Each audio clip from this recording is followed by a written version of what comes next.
Assalamualaikum warahmatullahi wabarakatuh. Halo semua, apa kabar? Semoga kabar baik ya. Nah, kali ini Sri mau berbagi tentang program bahasa Indonesia yang ada di Universitas Harvard. Perlu kalian ketahui bahwa program bahasa Indonesia di Universitas Harvard itu mulanya itu ada sekitar tahun 2014 ya. Jadi waktu itu ada seorang mahasiswa S3 di Harvard dan mengajarkan bahasa Indonesia, namanya adalah Mbak Veronica. Kemudian baru setelah itu ada program bahasa Indonesia di bawah atau dari Fulbright. Oke, di sini Sri mau cerita tentang itu. Jadi di Harvard sendiri itu ada dua kelas BIPA, yakni kelas Audi dan kelas kredit. Kelas kredit itu ditujukan untuk mahasiswa S1 yang ada di Harvard, terus mereka endingnya dapat nilai dari kelas itu. Sedangkan kelas audit itu untuk siapa aja yang mau ikut belajar tentang bahasa Indonesia atau mau melakukan penelitian di Indonesia atau mau pergi ke Indonesia. Nah, jadi begitu. Kalau kredit itu tujuannya untuk mendapatkan nilai dan biasanya untuk program S1, sedangkan audit itu nggak ada nilai. Terus untuk semua orang. Lalu bagaimana sih bisa mengajar BIPA di Universitas Harvard? Pada dasarnya BIPA di Universitas Harvard itu seperti yang saya jelaskan di awal ada dua, yakni yang kredit itu diajar oleh atau diampu oleh mahasiswa S3 yang sedang kuliah di Harvard, dan yang audit itu diampu oleh pengajar atau TA, Teaching Assistant di bawah naungan Fulbright dari program beasiswa Foreign Language Teaching Assistant. Tepatnya di Art Center di Harvard Kennedy School. Jadi yang agak di daerah mana ya? Sebelah kanannya kampus utama. Kemudian dimulai pada tahun 2014-2015. Jadi kalau dihitung sampai tahun ini, tahun 2002 sekitar 8 ya. Oke. Terus kemudian untuk kelasnya sendiri itu diadakan minimal 2 kali seminggu ya, dan untuk semua level. Jadi ada level pemula, menengah, dan atas. Selain itu juga ada kegiatan lainnya, misalnya kalau ada siswa yang merequest atau meminta pertemuan satu-satu kayak gitu juga bisa. Kemudian kelas budaya. Terus juga misalnya ada yang meminta pendampingan di luar seperti itu. Kemudian dari mana saja sih pembelajar BIPA yang ada di kelas bahasa Indonesia yang di Harvard? Nah, pembelajarnya sendiri atau siswanya sendiri umumnya sih dari Harvard ya, tapi tidak menutup kemungkinan kalau mahasiswanya itu juga dari mahasiswa dari kampus-kampus sekitar, misalnya dari Tufts University, MIT, Boston, Northeastern. Kemudian juga ada profesor-profesor yang tertarik dengan atau mendalami tentang studi Indonesia, lalu juga ada alumni ATA atau English Teaching Assistant yang pernah mengajar di Indonesia, kemudian juga masyarakat di sekitar Cambridge dan Boston. Biasanya masyarakat ini adalah mereka yang memiliki spouse atau pasangan orang Indonesia. Jadi mereka ingin belajar bahasa Indonesia supaya mereka mampu berkomunikasi dengan keluarga mereka di Indonesia. Selain itu juga ada anak-anak dari perkawinan antara Indonesia dan warga negara Indonesia dan warga negara Amerika. Kemudian untuk referensinya sendiri, aduh mengajar di Harvard bagaimana ya dengan referensinya, sumber belajarnya bagaimana? Oh tenang untuk hal itu. Jadi untuk referensinya sendiri kalian bisa mendapatkannya di perpustakaan Harvard ya. Perpustakaan Harvard itu banyak sekali, ada yang Gutman Library, terus Longman Library, ada banyak sekali.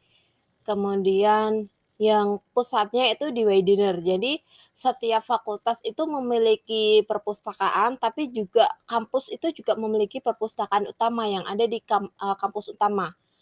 Kemudian kalian juga bisa mendapatkan referensi dari universitas lain dengan memesan dari lewat kampus. Nah, itu nanti semua diurusin dari kampus lewat sistem. Kalian tinggal pesan buku apa sih yang kalian butuhin kayak gitu.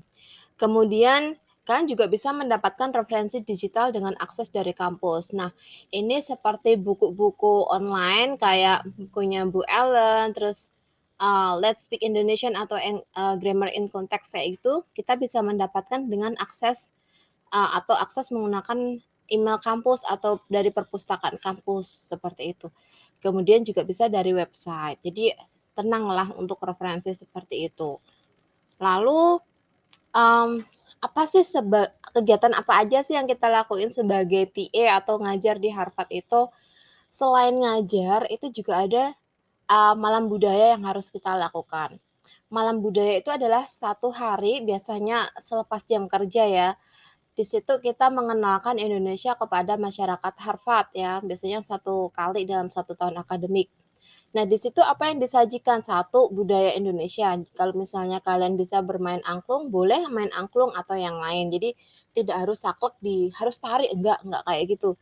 Kemudian kalau misalnya kalian bisa membuat sesuatu makanan Indonesia, bolehlah buat itu. Terus misalnya tidak bisa, oh tenang, di sana ada restoran Indonesia namanya Boston Kaki Lima. Nah, kalian bisa pesen dari situ. Selain malam budaya yang diselenggarakan oleh, Center, juga ada nantinya yang diadakan di prodi ya. Waktu itu ada di Kennedy School, jadi waktu itu ketika saya mengajar di sana ada penampilan dari mahasiswa yang kuliah di Harvard, terutama di Kennedy School dan Graduate School of Education. Nah, di situ ada beberapa teman seperti, Dani, Belva, Dini, seperti itu ya. Kemudian selain malam budaya itu ada apa lagi sih yang tentang Indonesia? Di Harvard pada waktu itu ada klub gamelan ya, di mana klub gamelan ini, eee, gamelan Jawa ya, beda dengan kampus MIT atau Tufts. Kalau MIT itu dia cenderung gamelan Bali, sedangkan Tufts itu juga gamelan Jawa tapi yang klasik kalau menurut saya. Kemudian kalau di Harvard sendiri adalah, gamelan Jawa, juga gamelan Jawa dari Solo tepatnya yang diketuai oleh Ibu Jody Diamond. Tempatnya itu di house, lower main floor, jadi dari kampus utama itu berjalan ke sisi kiri kalau seingat saya dan dilaksanakan seminggu sekali. Eee, untuk mengikuti kelas gamelan ini sendiri memang tidak perlu mendaftar, jadi kalian cukup datang ke hari H di mana kelas itu dilaksanakan, atau kalian bisa menghubungi Ibu Jody ya via email. Perlu dipastikan lagi apakah gamelan ini masih ada atau tidak di Harvard, seperti itu. Kemudian selain itu, sebagai TA atau teaching assistant itu juga bisa berpartisipasi di Harvard Art Festival, di mana Harvard Art Festival ini adalah event untuk berbagi pertunjukan kesenian dan kebudayaan dari berbagai negara. Tidak hanya tarian, tapi juga drama, makanan, dan musik. Untuk festival ini biasanya dilaksanakan setahun sekali ya, biasanya pada bulan April. Namun beberapa tahun terakhir ini kayaknya tidak diadakan karena Covid ya. Nah, pada waktu itu saya dapat berpartisipasi dengan klub gamelan untuk open house. Jadi gamelan open house kepada masyarakat, Harvard dan sekitarnya. Kemudian selain Harvard Art Festival, nah itu tadi adalah semua tentang pengalaman saya mengajarkan TA, mengajarkan bahasa Indonesia di Universitas Harvard selama satu tahun akademik. Nah, di sini itu foto sewaktu saya berpartisipasi di acara, Idul Adha kalau tidak salah, Idul Adha yang diadakan oleh IMSA, Indonesian Muslim Association atau Indonesia Malaysia Muslim Association yang ada di Cambridge, seperti itu. Nah, demikian dari saya. Kurang lebihnya saya minta maaf. Terima kasih dan semoga bermanfaat. Sampai jumpa. Wassalamualaikum warahmatullahi wabarakatuh.